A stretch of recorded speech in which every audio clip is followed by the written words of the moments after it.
Hello दोस्तों। आप सभी लोगों का बोधियागा स्टडी में स्वागत है दोस्तों। आज हम लोग पढ़ने वाले हैं सिंधु घाटी सभ्यता का अब अंतिम चैप्टर है। छोटा बड़ा जो भी ये पॉइंट है इस सब इसी में इंक्लूड हम लोग कर देंगे। तो शुरुआत करते हैं आज का चैप्टर सिंधु सभ्यता में। लोथल से बात करते हैं। लोथल से बात करते हैं तो लोथल की बात करें तो लोथल सिंधु घाटी सभ्यता का पुरातत्व स्थल है। सिंधु घाटी सभ्यता का एक पुरातत्व स्थल है, ठीक है। इसका अगर उपनाम की बात करें, लोथल की उपनाम की बात करें तो लोथल का उपनाम क्या हो जाता है? लघु हड़प्पा। क्या हो जाता है? लघु हड़प्पा या फिर लघु मोहनजोदाड़ो कह सकते हैं। लघु हड़प्पा या फिर लघु मोहनजोदाड़ो कह सकते हैं, ठीक है। लोथल की बात करें तो लोथल का क्या नाम है? लोथल क्या है ये पहले जानिए। लोथल सिंधु घाटी सभ्यता का पुरातत्व स्थल है। क्या है? सिंधु घाटी सभ्यता का पुरातत्व स्थल है, ठीक है। इसका अगर उपनाम की बात करें तो इसका उपनाम लघु हड़प्पा कहा जाता है या फिर मिनी मोहनजोदाड़ो, ठीक है। इसको ध्यान रखिएगा। इसका उपनाम कह सकते हैं लघु हड़प्पा या लघु मोहनजोदाड़ो, ठीक है। इसको ध्यान रखिएगा। चलिए अब आगे बढ़ जाते हैं। आगे बात करें तो लोथल स्थित कहाँ है? अगर पूछ दे कि लोथल कहाँ स्थित है, लोथल कहाँ अवस्थित है, तो लोथल अवस्थित है अहमदाबाद गुजरात में अवस्थित है। कहाँ अवस्थित है? तो अहमदाबाद गुजरात में अवस्थित है, ठीक है। इसको ध्यान रखिएगा। लोथल कहाँ अवस्थित है? तो अहमदाबाद गुजरात। अहमदाबाद का नया नाम अब होने वाला है कर्णावती, ठीक है। इसको ध्यान रखिएगा। नेक्स्ट आगे बढ़ जाते हैं। लोथल किस नदी के किनारे अवस्थित है? तो लोथल भोगवा नदी के किनारे अवस्थित है। किस नदी के किनारे अवस्थित है? तो लोथल भोगवा नदी के किनारे अवस्थित है। बात करें इसके खोजकर्ता की, लोथल के खोजकर्ता की, तो लोथल के खोजकर्ता थे रंगनाथ राव। कौन थे? रंगनाथ राव, ठीक है। इसको ध्यान रखिए। एक बार और फिर से रिवीजन कर लेते हैं। क्या है लोथल?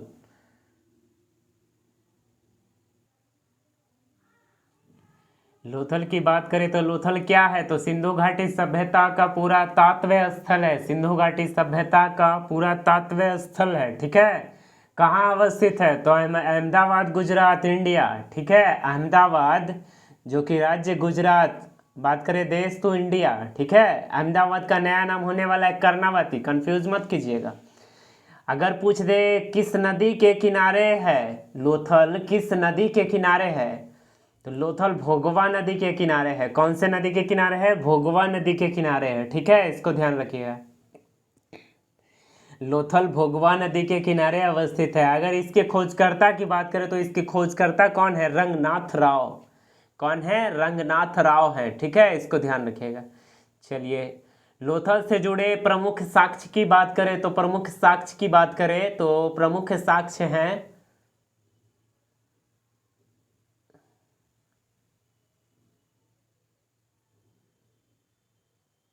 लोथल से जुड़े प्रमुख साक्ष्य की बात करें तो प्रमुख साक्ष्य मिले हैं जहाज का गोदी, जहाज का गोदी या डॉकयार्ड भी कह सकते हैं। जहाज की गोदी या फिर जहाज का डॉकयार्ड भी कह सकते हैं। यहीं से चावल मिला है, यहीं से बाजरा मिला है और यहीं से 3 युगल समाधि मिला है, ठीक है। इसको ध्यान रखिएगा।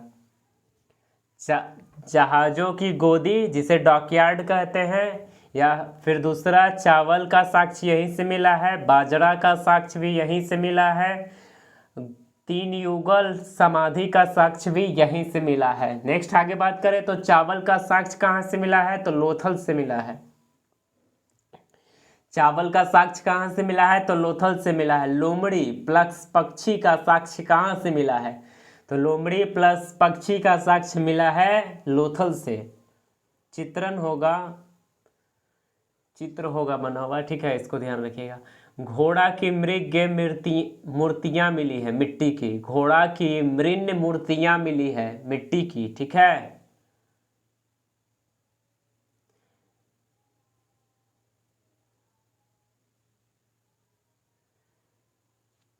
चावल का साक्ष्य मिला है, लोमड़ी प्लस पक्षी भी का भी साक्ष्य मिला है, घोड़ा की मृण्य मूर्तियों का साक्ष्य मिला है जो कि मिट्टी का बना था, सती प्रथा का भी साक्ष्य मिला है। किसका साक्ष्य मिला है?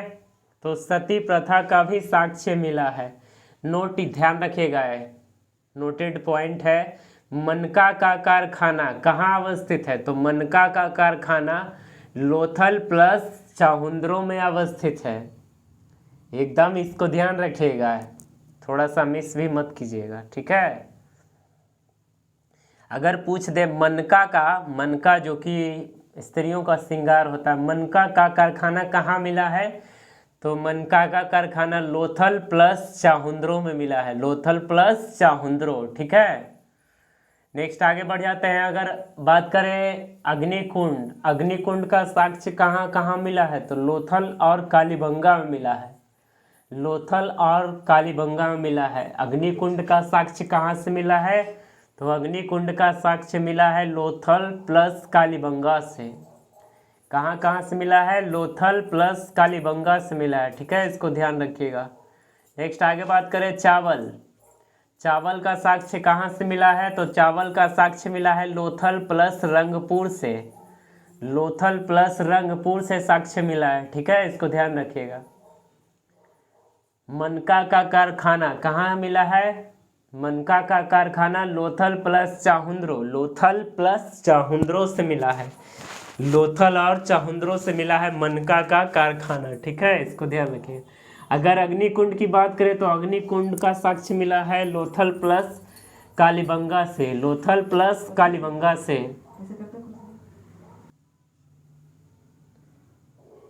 फिर से एक बार रिवीजन कर लेते हैं। अगर पूछ दे मनका का कारखाना कहाँ मिला है? तो लोथल प्लस चाहुंद्रो में मिला है, लोथल प्लस चाहुंद्रो में मिला है।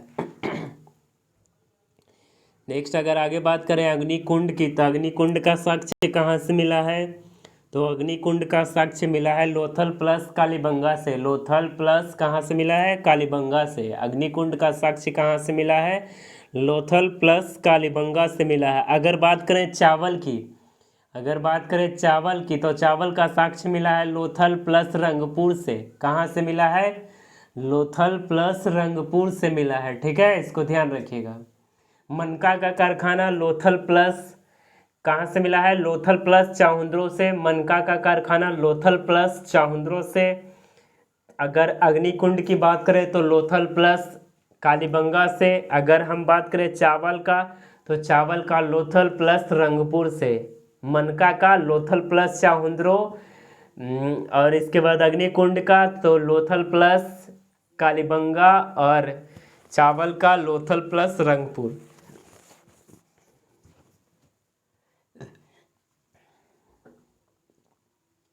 चलिए आगे अब बढ़ जाते हैं। आगे का टॉपिक है, आगे अब आ जाते हैं रंगपुर। रंगपुर की बात करें तो रंगपुर रंगनाथ राव के द्वारा खोजा गया, इसी कारण से इसका नाम रंगपुर पड़ा, ठीक है, इसका ध्यान रखिएगा।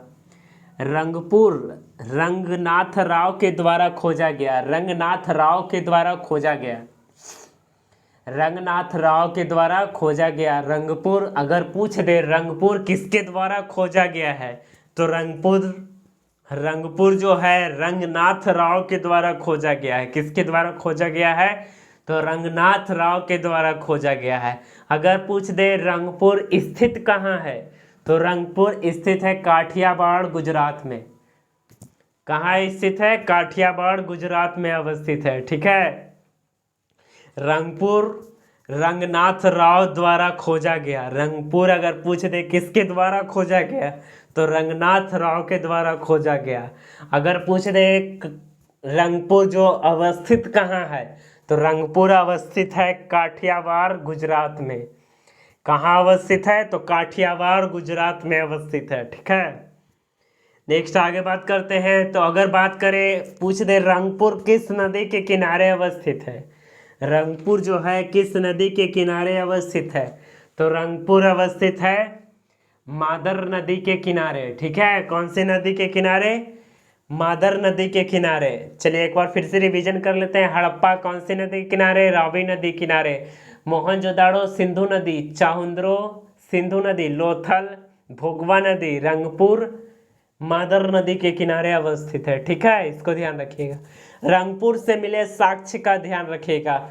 तो रंगपुर से क्या क्या साक्ष्य जो मिला है, तो पहला मिला है चावल, दूसरा चावल का भूसी का साक्ष्य मिला है, चावल की भूसी का साक्ष्य मिला है। ठीक है, इसको ध्यान रखिएगा। रंगपुर रंगनाथ राव के द्वारा खोजा गया। रंगपुर जो है रंगनाथ राव के द्वारा खोजा गया। रंगपुर जो है रंगनाथ राव के द्वारा खोजा गया। रंगपुर अवस्थित है काठियावाड़ गुजरात में अवस्थित है। कहाँ अवस्थित है, तो रंगपुर अवस्थित है काठियावाड़ गुजरात में अवस्थित है। अगर पूछ दे रंगपुर किस नदी के किनारे अवस्थित है, तो रंगपुर अवस्थित है मादर नदी के किनारे। कौन सी नदी के किनारे अवस्थित है, तो मादर नदी के किनारे रंगपुर अवस्थित है। ठीक है, और यहाँ से अगर खोज की बात करें, साक्ष्य की बात करें, क्या क्या साक्ष्य मिला है, तो यहाँ साक्ष्य मिला है चावल प्लस धान की भूसी का साक्ष्य मिला है। ठीक है, चावल प्लस धान की भूसी का साक्ष्य मिला है। ठीक है, इसको ध्यान रखिएगा। चलिए अब आगे बढ़ जाते हैं। आगे अब आ जाता है धौलावीरा। कौन सा आ जाता है, धौलावीरा आ जाता है। ठीक है, तो धौलावीरा की बात करें तो धौलावीरा अवस्थित कहाँ है, पहले तो पूछेगा धौलावीरा कहाँ अवस्थित है, तो धौलावीरा अवस्थित कहाँ है, तो धौलावीरा अवस्थित है कच्छ में। धौलावीरा अवस्थित कहाँ है, कच्छ गुजरात में। कच्छ गुजरात में। अगर पूछ दे धौलावीरा किस नदी के किनारे अवस्थित है, तो लूनी नदी के किनारे। कौन सी नदी, लूनी नदी के किनारे अवस्थित है। ठीक है, इसको ध्यान रखिएगा।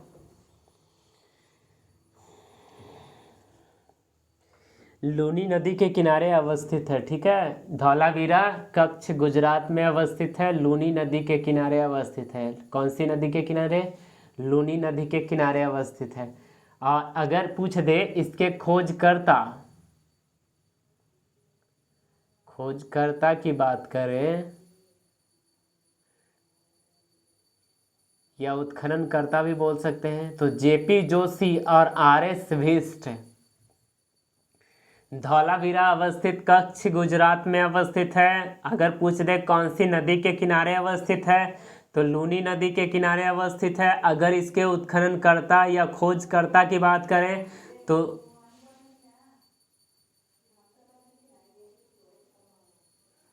JP Joshi plus RS Bisht. खोजकर्ता की बात करें तो कौन है, JP Joshi plus RS Bisht है। अगर बात करें यहाँ से मिले साक्ष्य की, तो साक्ष्य की बात करें तो यहाँ 16 जलाशयों का साक्ष्य मिला है। कौन से साक्ष्य मिले हैं, तो 16 जलाशयों का साक्ष्य मिला है। कौन से साक्ष्य मिले हैं, तो 16 जलाशयों का साक्ष्य मिला है। 16 जलाशयों का साक्ष्य मिला है। अगर बात करें इसमें, तो नगर 3 भागों में बटे थे। कितने भागों में बटे थे नगर, तो नगर की बात करें तो नगर 3 भागों में बटे थे। कितने भागों में बटे थे नगर, तो 3 भाग में बटे थे। 3 भाग में बटे थे। ठीक है, इसको ध्यान रखिए। और यहाँ से मिला है सोने की अंगूठी। क्या मिला है, सोने की अंगूठी। ठीक है, तो ध्यान रखिएगा ये सब चीज़ों को।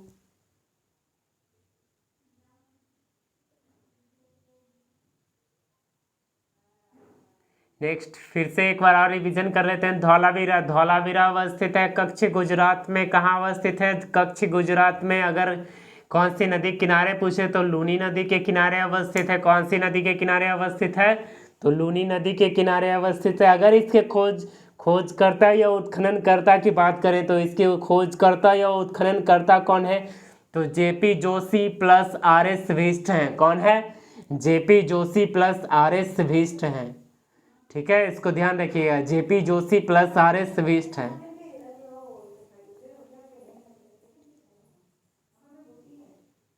JP Joshi plus RS Bisht है। अगर बात करें यहाँ के साक्ष्य के बारे में, तो साक्ष्य 16 जलाशयों का साक्ष्य मिला है। कितने जलाशयों का साक्ष्य मिला है? तो 16 जलाशयों का साक्ष्य मिला है। ठीक है, इसको ध्यान रखिएगा। 16 जलाशयों का साक्ष्य कहाँ से मिला है? तो धौलावीरा से मिला है। धौलावीरा अवस्थित कहाँ है? कच्छ गुजरात में अवस्थित है धौलावीरा। अगर पूछते किस नदी के किनारे अवस्थित है तो लूनी नदी के किनारे अवस्थित है। अगर बात करें धौलावीरा के खोजकर्ता या उत्खननकर्ता की बात करें तो कौन है? JP Joshi plus RS Bisht हैं। अगर बात करें यहाँ से मिले साक्ष्य की तो 16 जलाशयों का साक्ष्य मिला है। 16 जलाशयों का साक्ष्य मिला है। अगर बात करें 3 अन्य साक्ष्यों की तो 3 नगर भागों में बटे थे। नगर 3 भागों में बटे थे। नगर जो हैं 3 भाग में बटे थे। कितने भाग में बटे थे? 3 भाग में बटे थे। और यहाँ से साक्ष्य मिला है सोने की अंगूठी का साक्ष्य मिला है। ठीक है, चलिए अब आगे बढ़ जाते हैं।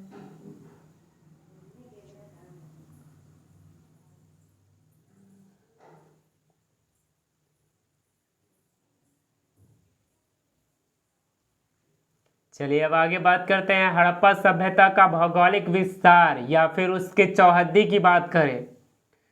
चौहद्दी की बात करें तो इसमें फिर से आ जाते हैं। हड़प्पा सभ्यता का भौगोलिक विस्तार या फिर चौहद्दी। ठीक है, हड़प्पा सभ्यता के उत्तर में कौन है? मांडा।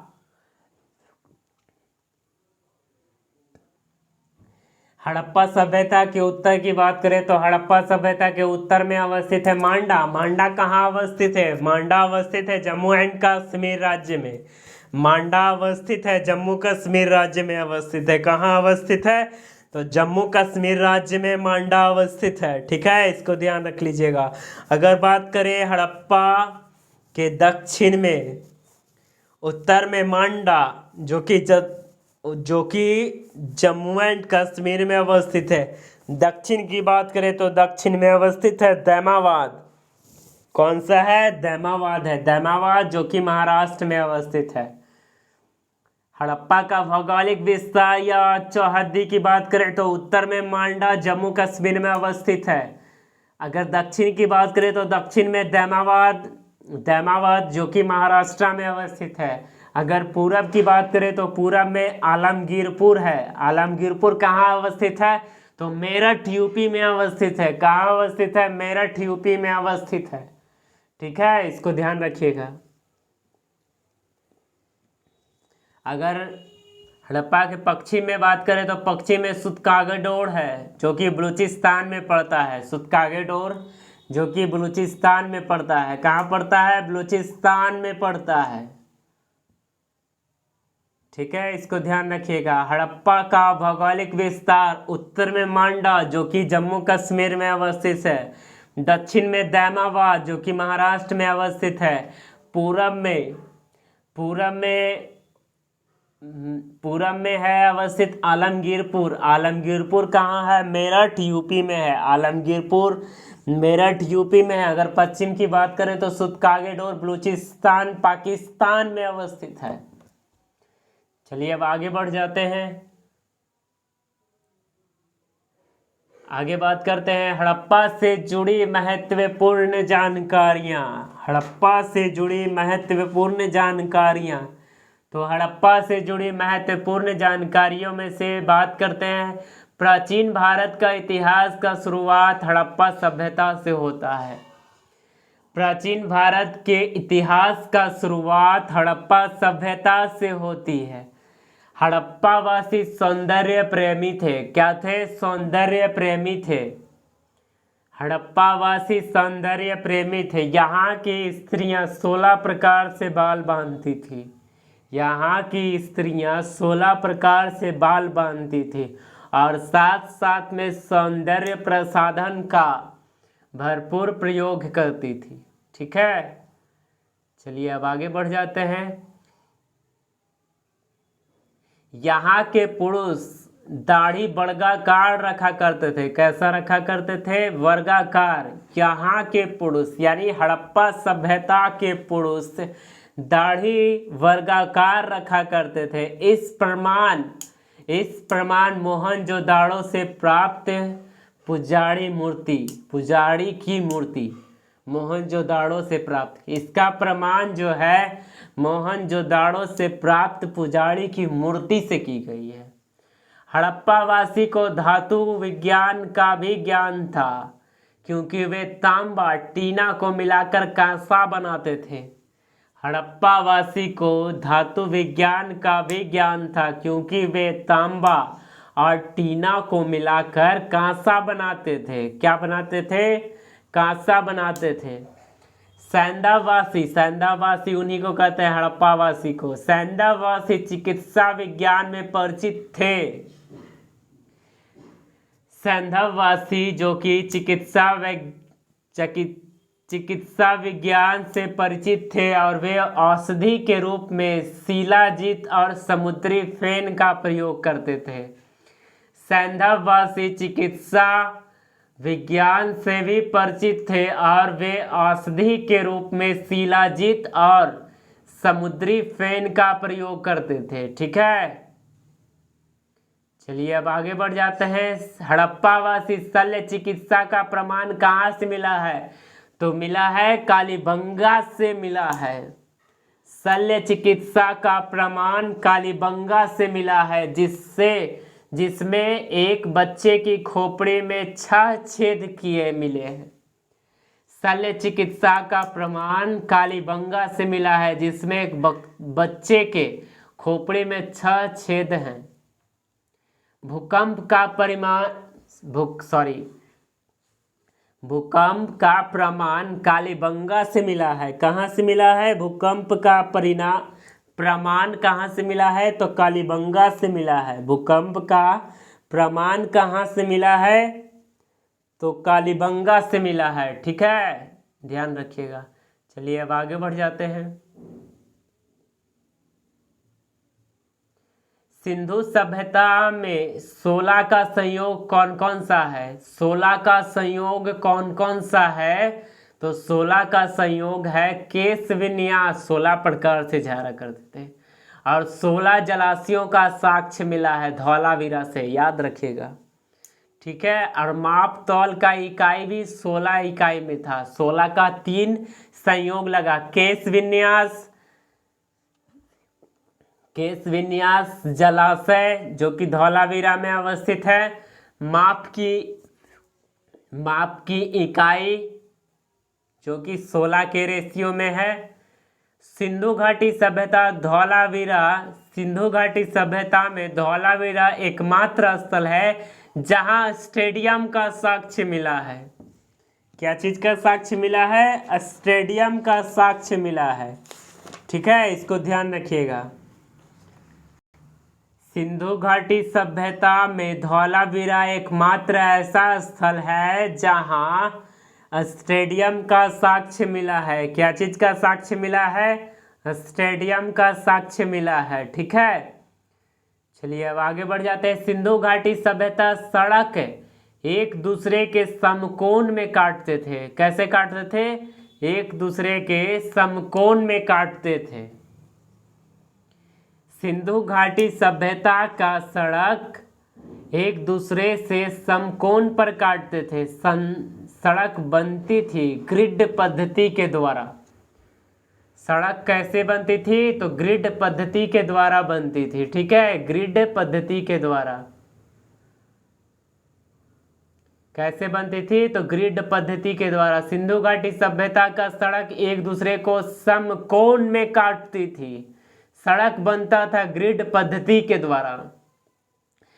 सिंधु घाटी सभ्यता के घरों के दरवाजे मुख्य सड़क से पीछे की ओर, मुख्य सड़क से ना खुलकर पीछे की ओर खुलते थे। ठीक है, लेकिन एकमात्र ऐसा जगह है लोथल जहां दरवाजे सड़क की ओर खुलते थे। जहां दरवाजे सड़क की ओर खुलते थे।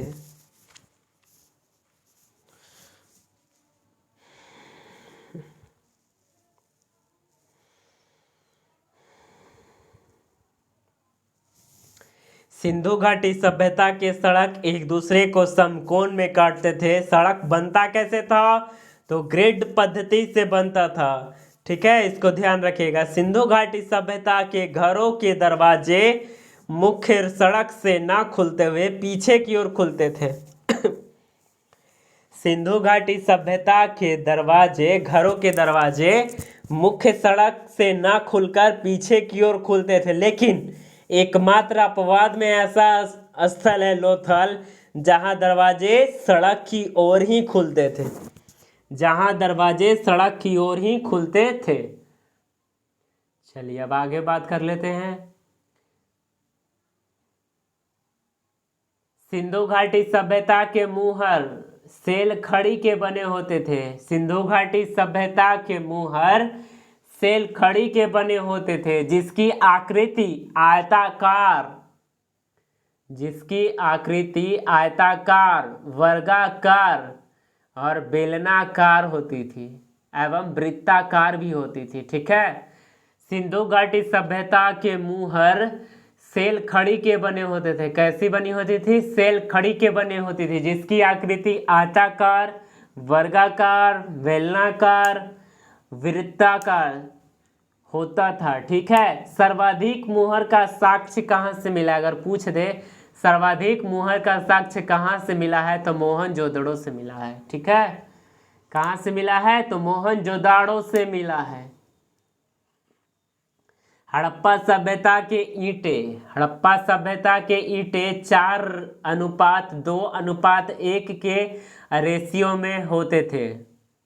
हड़प्पा सभ्यता के ईंटे 4:2:1 के अनुपात में होती थी। 4 लंबाई, 2 चौड़ाई, 1 मोटाई। ठीक है, ध्यान रखिएगा इसको। नेक्स्ट आगे बात करते हैं। आगे बात करें तो मृदभांड का अर्थ होता है मिट्टी का बर्तन। मृदभांड का अर्थ होता है मिट्टी का बर्तन। हड़प्पावासी मृदभांड का चित्र भी बनाया करते थे। मृदभांड का अर्थ होता है मिट्टी का बर्तन। मृदभांड का अर्थ होता है मिट्टी का बर्तन। हड़प्पावासी मृदभांड पर चित्र भी बनाया करते थे। मृदभांड का अर्थ होता है मिट्टी का बर्तन। हड़प्पावासी मृदभांड पर चित्र बनाया करते थे। ठीक है, चलिए अब आगे बढ़ जाते हैं।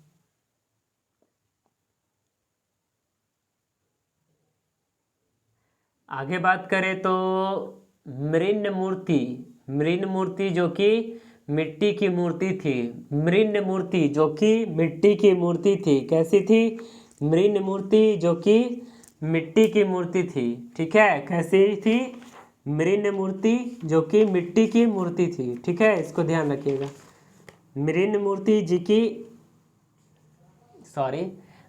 मूर्ति जो कि मिट्टी की मूर्ति थी। एक बार हमने पढ़ाया था लोथल में हमने पढ़ाया था कि घोड़ा का मृण्मय मूर्तियाँ मिली है जो कि मिट्टी का मूर्ति था। ठीक है, भारत में मूर्ति पूजा का प्रथम साक्ष्य सिंधु घाटी सभ्यता से मिलता है। भारत में मूर्ति पूजा का साक्ष्य जो है सिंधु घाटी सभ्यता से मिलता है। हम मानते हैं कि मूर्ति मिला है, लेकिन अगर पूछ दे सिंधु घाटी सभ्यता में मंदिर हुआ करते थे कि नहीं, तो मंदिर एक भी नहीं हुआ करते थे। बस मूर्ति मिला है, मंदिर नहीं मिला है। इस बात को एकदम याद रखिएगा। तो भारत में मूर्ति पूजा का प्रथम साक्ष्य सिंधु घाटी सभ्यता से मिलता है। बैलगाड़ी और भैंसा गाड़ी सिंधु वासियों की देन है। बैलगाड़ी और भैंसा गाड़ी सिंधु वासियों की देन है। स्वास्तिक का चक्र प्रति चिन्ह हड़प्पा वासियों द्वारा प्रयोग किया जाता था। स्वास्तिक एवं चक्र प्रति चिन्ह हड़प्पा वासियों के द्वारा प्रयोग किया जाता था। ठीक है, इसको ध्यान रखिएगा।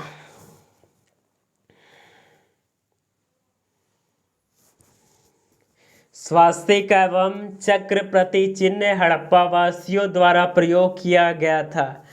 स्वास्तिक एवं चक्र प्रति चिन्ह हड़प्पा वासियों के द्वारा प्रयोग किया गया था। ठीक है, अब लास्ट पॉइंट है सिंधु घाटी सभ्यता का पतन। तो सिंधु घाटी सभ्यता का पतन का कारण, इस सभ्यता के पतन का कोई कारण नहीं है, लेकिन सर्वाधिक मान्य कारणों में से बाढ़ एवं प्राकृतिक आपदा को माना जाता है।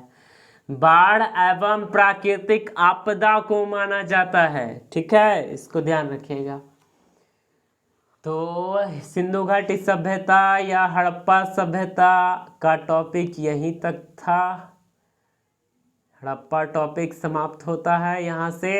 अगर कुछ और अगर इसके बारे में अगर मिला हड़प्पा से रिलेटेड तो फिर एक और वीडियो लेकर के आऊँगा, लेकिन अभी यहीं तक समाप्त करते हैं।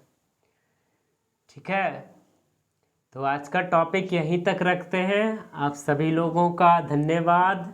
और चैनल को पढ़ाई समझ में आए, मन लगे पढ़ाई में, अगर समझदारी से पढ़ाई कर रहे हैं, अगर अच्छा लगे इस टॉपिक में, तो आप इस चैनल को ज़रूर लाइक एंड सब्सक्राइब कीजिएगा, अपने दोस्तों यारों में शेयर कीजिएगा।